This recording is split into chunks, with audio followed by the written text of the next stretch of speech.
بسم اللہ الرحمن الرحیم۔ خطیب اول حضرت سیدنا ابو بکر صدیق رضی اللہ تعالی عنہ ہیں کہ آپ نے سب سے پہلے مسجد حرام شریف میں خطبہ دیا۔ 7ویں پشت میں آپ رضی اللہ تعالی عنہ کا شجرہ نسب جو ہے وہ امام الانبیاء والمرسلین صلی اللہ تعالی علیہ وسلم کے خاندانی شجرہ سے مل جاتا ہے۔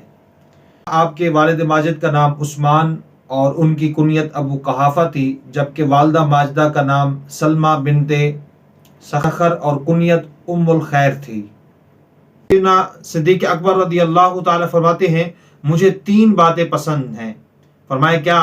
کہ نمبر 1 حضور اکرم صلی اللہ علیہ وسلم کے چہرے انور کا دیدار کرتے رہنا، اور دوسری بات آپ پر اپنا مال خرچ کرنا اور آپ کی بارگاہ میں حاضر رہنا۔ تو حضرت سیدنا صدیق اکبر رضی اللہ تعالیٰ عنہ فرماتے ہیں مجھے یہ 3 باتیں بہت زیادہ پسند تھی۔